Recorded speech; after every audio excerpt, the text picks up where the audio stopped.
pessoal, sejam muito bem-vindos a mais esse vídeo no meu canal.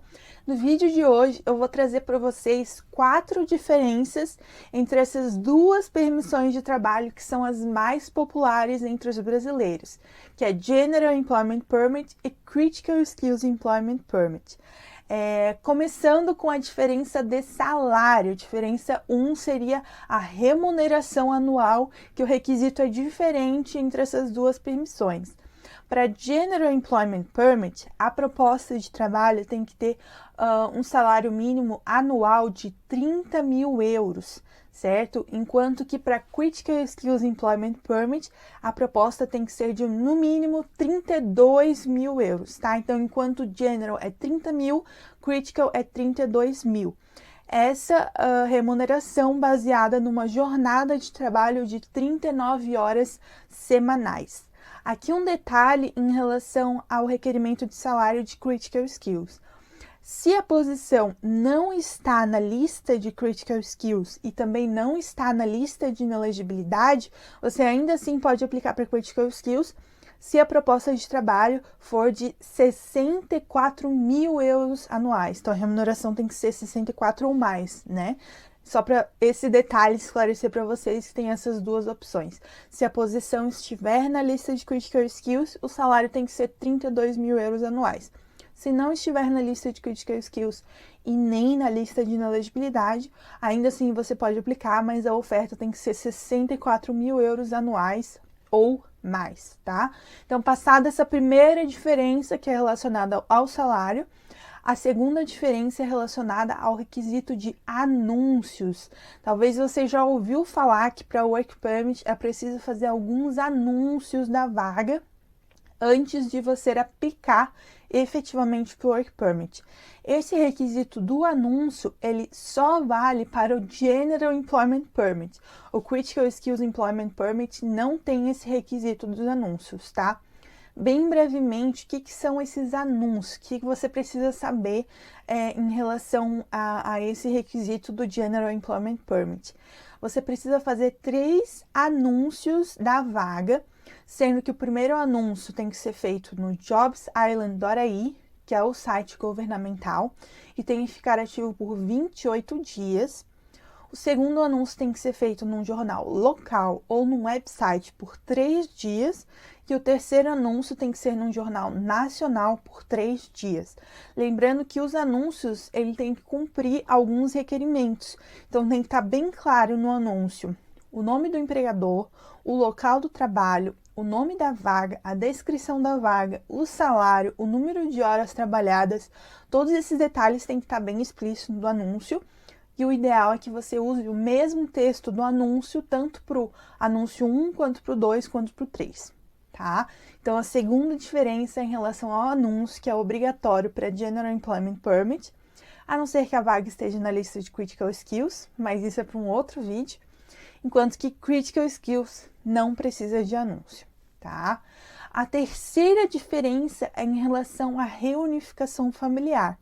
Se você consegue o General Employment Permit, você tem que esperar 12 meses para conseguir trazer o seu cônjuge ou algum dependente baseado nessa permissão, certo? Então, vamos supor que eu recebi o meu General Employment Permit em novembro de 2022.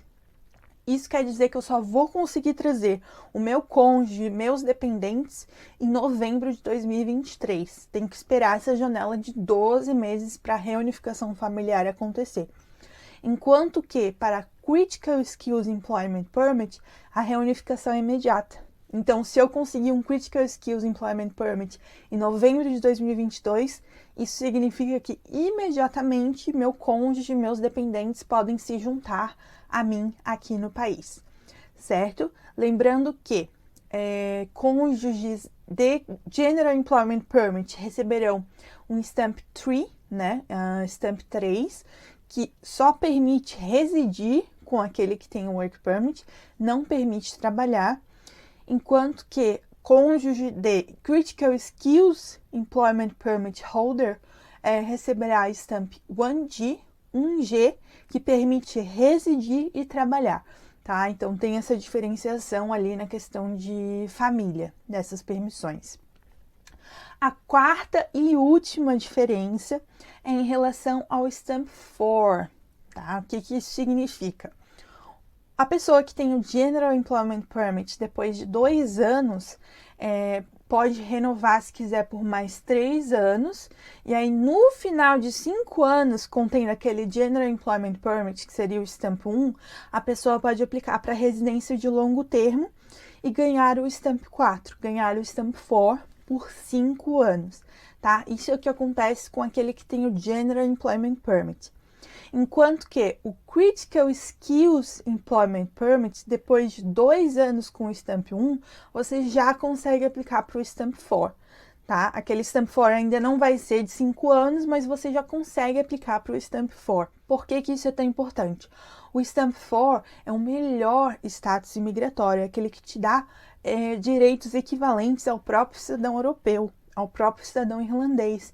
Isso significa que quando você tiver o Stamp 4, você não está mais vinculado àquele empregador, né? No tempo que você tiver o Work Permit, você fica totalmente ligado e conectado com aquele empregador. Você só pode trabalhar para aquela empresa, para aquela posição, para aquele salário, para aquela localidade, mas quando você consegue o Stamp 4, você não precisa mais trabalhar nesse lugar. Inclusive, você pode abrir a sua própria empresa se você quiser, né? Você pode trabalhar full time, livremente. Então, o Stamp 4 é muito bom. O General, ele só vai conseguir o Stamp 4 depois dos 5 anos. O Critical pode aplicar para o Stamp 4 depois dos primeiros 2 anos, certo? Eu espero que vocês tenham gostado desse vídeo. Se tiverem alguma dúvida, deixem aqui embaixo que eu possa esclarecer. Não deixe de curtir, compartilhar se você acha que tem algum amigo que pode se beneficiar dessas informações. E comentem pra gente ter um feedback se vocês estão curtindo do conteúdo. Eu sei que faz um tempo que eu não posto vídeo por aqui, vou tentar ser mais regular, né, aqui na postagem dos vídeos. Mas é isso, pessoal. Muito obrigada por assistirem o vídeo e até a próxima.